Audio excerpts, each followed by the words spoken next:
All over the country, people are outraged about the enactment of the Arizona immigration law, SB 1070, and are making sure that their voices are being heard.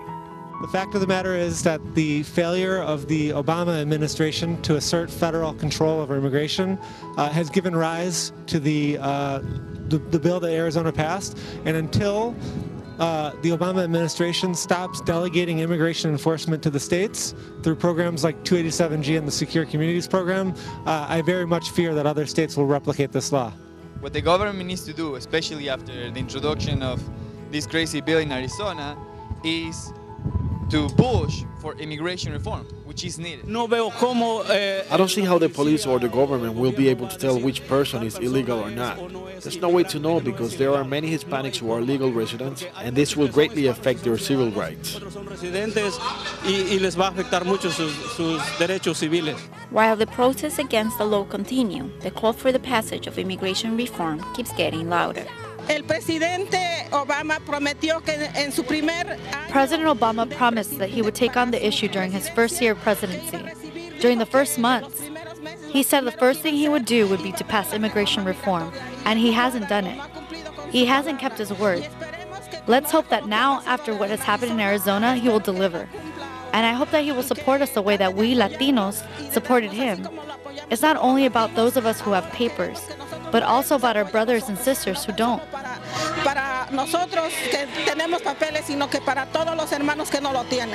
I was recently about to get deported last year, July 6th, and I received deferred action, which gave me temporary status for 1 year until July 3rd of 2010, which it's coming in a few months.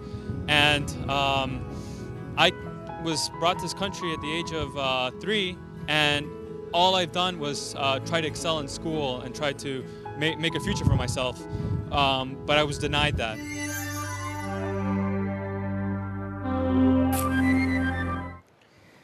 Well, that's an interesting portrait.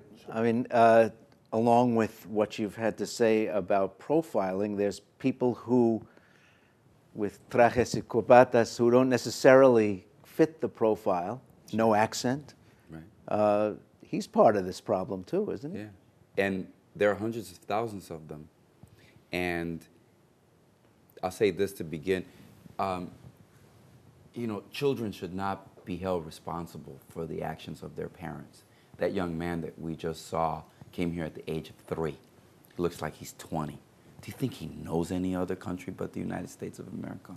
Is there any real difference, essentially, between him and our own children that were born here? I mean, how he views the world, his fidelity, his loyalty.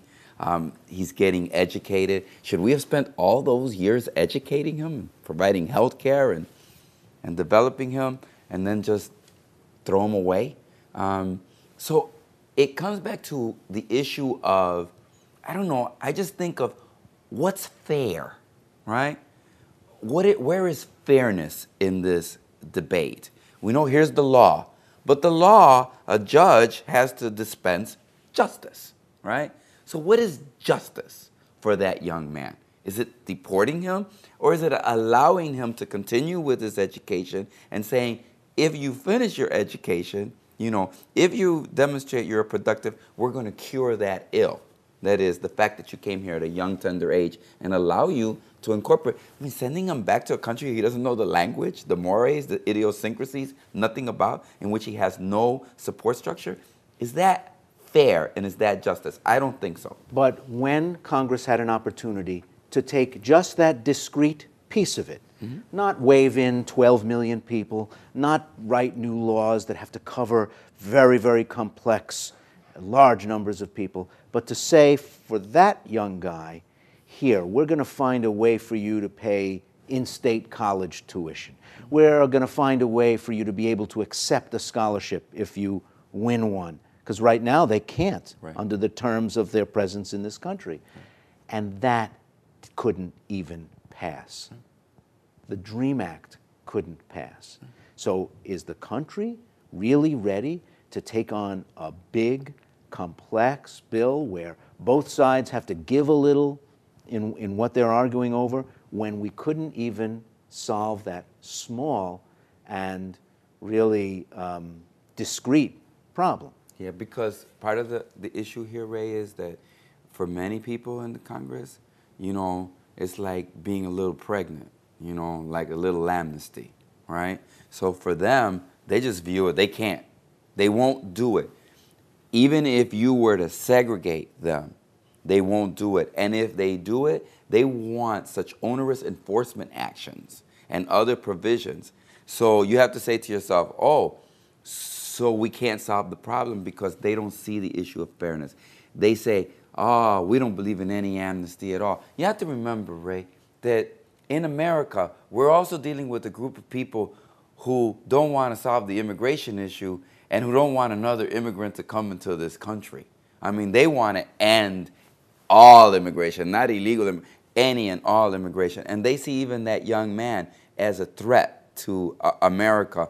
And from a political point of view, the problem is that the right in this country, if a moderate, if Republican or moderate Democrat, which we also need in this thing, say, oh, well, we're going to help them. They say, oh, they're putting them ahead of our own American citizen children. Look at that. That's the problem here. There's no distinction between that young man and his story. But I'm happy he's courageous and he's telling his story, because as he tells his story, you get to come back. Because in the end, I really fundamentally believe it's going to be about fairness and justice. You know, the rule of law. Well, what is the rule of law when it comes to that 20-year-old that's been going to college?